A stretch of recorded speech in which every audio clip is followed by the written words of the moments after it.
Yo, yo, yo, yo, yo. What's good, NBA YouTube? This is your boy Ross coming to you with another episode of The Rock Never Stops, where we're going to be discussing some NBA basketball, continuing with our series, My Favorite Thing About Your Favorite NBA Team. Tonight, we're going to do a little bit out of order, but I have some good energy to do this one, so I'm going to run with it. The Indiana Pacers. Indiana Pacers. My favorite thing about your favorite Indiana Pacers. Without further ado, let's go ahead and jump in. My favorite thing, as you saw from the picture in the thumbnail, is Chris Duarte. Chris Duarte. Yo, some of y'all may not know about this dude. Um, Played in community college, I believe. Might have been D3 as well, something like that. Division three NCAA basketball. Then transferred, got to Oregon, played a few seasons there, and really balled out as a senior.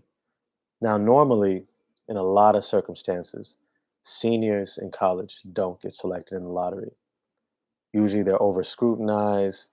They pick apart their game, and they go, he's already hit his ceiling. We don't need him. We'd rather take a chance on some young guy who has more of a ceiling, more potential. But Chris Duarte changed the narrative around who he was almost immediately. Like, they knew he was nice in college, but when he got to the draft workouts, yo, one, so there's this channel I love to watch, Hoop Intellect. When he was first talking about the draft and Chris Duarte, he was like second round because he was a senior mostly. And he knew that this was a deep draft with a lot of talented players. So he was like, you know what? He's probably not going to have an opportunity to get drafted higher, but he deserves it still. But his likely spot is here. But as time went on in the draft process, all of a sudden he just starts taking jumps and jumps. People are like, yo, we love him in workouts. He's killing in workouts. He's shooting lights out. He's got great size at 6'7". He's athletic. He's extremely mature. I believe he has a son. He just recently had a kid. Like mostly you have like NBA players hit 24, 25, 26, have their first child, and all of a sudden it wakes something up in them just like it did Joel Embiid last season, where he was like, "Yo, I got to do things different. I got to really lock in."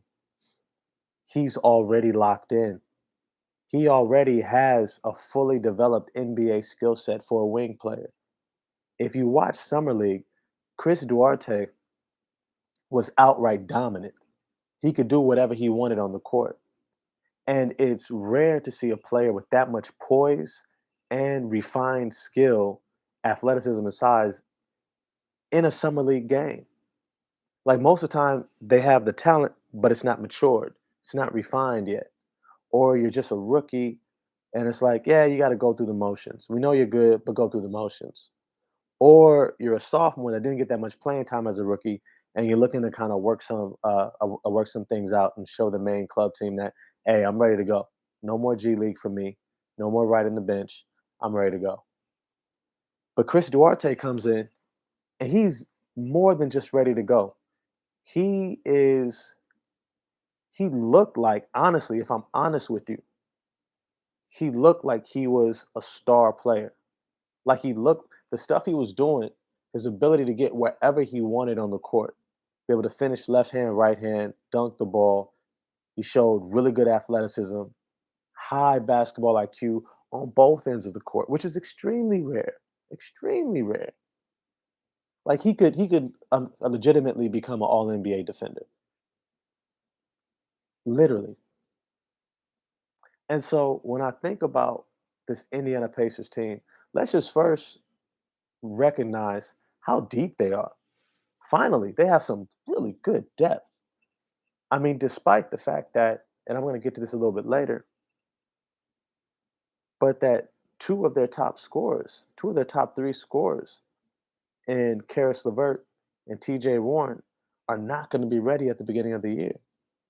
But yet they still have more than enough to still compete day in and day out. They got Miles Turner. They got Domantas Sabonis, who was an All-Star last year. Miles Turner's already been an All-Star, I believe. They got Malcolm Brogdon, right? Who was Rookie of the Year, great two-way player, high IQ, high character players. Got Justin Holiday, my man Jeremy Lamb out of UConn. You know what I'm saying? Like they got TJ McConnell, who was tearing it up last season off the bench. I mean, they got real players who are ready to step in right now.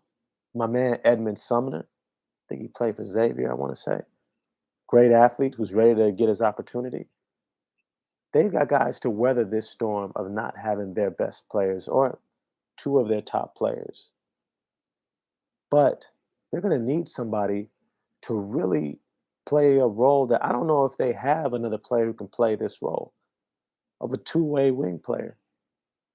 They got Justin Holiday, who's a really solid defender, and he can shoot. But that's more of 3 and D. When I say two-way, I mean somebody who not just plays on both sides, but plays on both sides at a high level, both at a high level. Chris Duarte is that dude. Not only is that dude, he's the one that they're going to look back at this offseason and go, we won because we got this guy in the draft. We're where we are right now in the playoffs, which I think they're going to be a playoff team. If they were fully healthy, I'd be looking at them as like top five because I believe in not just the character of this team, but they also brought in head coach Rick Carlisle. They brought him back. They had some of their best success with Rick Carlisle in Indiana in recent years. And now he comes back with the pedigree of winning a championship in Dallas, comes back to a very comfortable place for him and his family. I think he's going to fit right in. I think he's also going to finally be able to coach his style, which is team oriented, move the ball, X's and O's, execute the offensive scheme, and really make the most of a roster top to bottom. Not just focused on one guy. Hey, you go do everything. Everybody just stands out your way. No, he's going to create something there where everybody eats. And this is the perfect roster for it. It's the perfect roster for it. Now, I don't know if they have a superstar. I think they kind of going to fall into that Toronto Raptors type level early on without Karis LeVert and TJ Warren. That kind of New York Knicks, um, maybe Chicago Bulls, Toronto Raptors, sixth, seventh, eighth seed type basketball. But when Karis LeVert comes back and he gets healthy and ready to go, I think it's gonna be a wrap. I think you're gonna see them climb up that playoff list, probably get up to about a number 6 seed, maybe a number 5 seed, who knows? And I think they're gonna make some noise. They're gonna make some real noise. Depending upon who they face, I could see them taking it 7. I could see them upsetting somebody in the first round. I wouldn't be shocked if they're fully healthy. Because when they're fully healthy, they got 3 guys who could legitimately drop 20 plus points a game in their sleep between Sabonis, LeVert, and Warren. Malcolm Brogdon, Miles Turner are great compliments who play both ends. And with Chris Duarte, yo, they're going to have a great defense and a great offense. I think they're going to remind a lot of people when they're fully healthy, they'll remind a lot of people of the Mike Budenholzer Atlanta Hawks when they had Al Horford, Josh Smith, um, what's his name, ISO Joe, uh, and they had who was it, Jeff Teague, um, Dennis Schroeder. They had a nice team. Oh, they had Damari Carroll, Kyle Korver. Like they had a nice squad, and they won. I think I want to say they won like 60 games. Had a bunch of all stars. They have that type of a makeup of a roster where it'll perfectly match their coach, and they've got just enough talent that if they're healthy for a full season, with their continuity and depth, where they're gonna just roll over a lot of teams because they're just gonna out execute them. And so that's my favorite thing about your favorite NBA team, the Indiana Pacers. Chris Duarte is going to be that dude for this team. He's going to come in and make an immediate impact. He's going to have them competitive each and every night. I think he's going to start off a little slow because he's going to be getting his feel for things.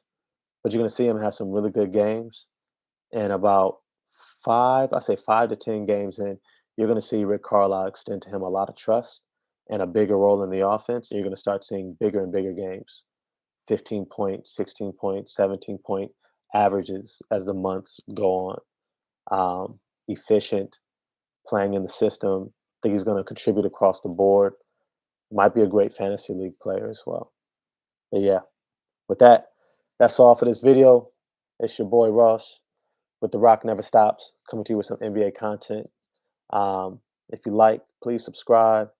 Definitely drop some comments. Um, and I'm going to get at you. Peace.